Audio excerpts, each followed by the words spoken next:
একটিও দিতে চাইনি, তাই করা এসব তর্ক বিচারের বস্তু নয়, গুচ্ছ ব্যাপার, সহজে বোঝা যায় না। গুরু উপদেশে বিশ্বাস করে সাধন ধরে করলে তবে হৃদয়ঙ্গম করা যায়, পর্দার পর পর্দা খুলে যায়।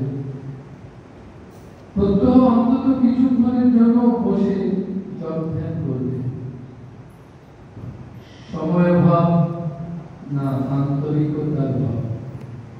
সব কাজ করবার সময় মিলে বা সময় করে নাও, হাজার তুচ্ছ কাজ হোক না,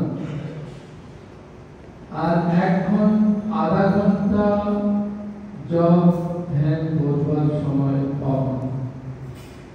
তৃষ্ণার জন্য যেমন জলের, ক্ষুধার জন্য যেমন আহারের, বাঁচবার জন্য যেমন বায়ুর প্রয়োজন, পরমাত্ম বস্তু লাভের জন্য তেমনি জপ ধ্যান প্রার্থনা ক্রিয়াদির বিশেষ প্রয়োজন।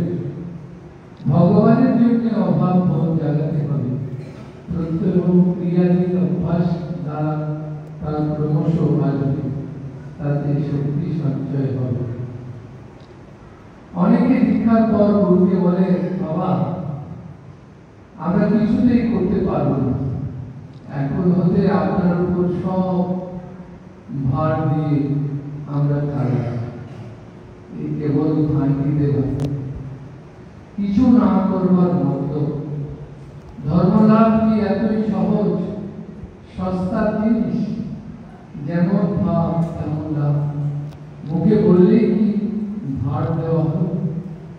সে অনেক সাধন সাপেক্ষ। নিজের অহংকে বলে দিয়ে সম্পূর্ণভাবে আত্মসমর্পণ করতে হবে। 2 পয়সা রোজগারের জন্য দিন রাত টোটো করে ঘুরতে পারো, আহার নিদ্রা ত্যাগ করে খাটতে পারো, আর জ্ঞান ভক্তি লাভের বেলায় আমরা কিছু করতে পারবো না। বেশ মজার কথা। দিনের পর দিন, মাসের পর মাস, বছরের পর বছর ধরে কায়মনোবাক্যে যোদ্ধা ছাত্র উপাসনা করলে তবে বস্তু লাভ হয়। ন্যান্য পন্থা বিদ্যুতি মুক্তির জন্য পন্থা নেই, না মুক্তির অন্য পন্থা নেই। কেউ কারো পাপের ভার নিতে পারে না, গুরু নয়। মন্ত্র দীক্ষা দিয়ে গুরু তোমার সমস্ত পাপের ভার নিজের ঘাড়ে নিলেন মনে করা মহাভ্রম। এক ভগবানের অবতারণই তা পারে বলবেন, কারণ তারা অহেতুক কৃপাশীল।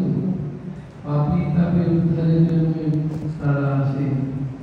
ভগবানকে কোনো পাপ স্পর্শ করতে পারে না, তবুও তিনি দেহ ধারণ করেন বলে সেগুলো তাকে রোগ রূপে আশ্রয় করে দুঃখ ভোগ করে।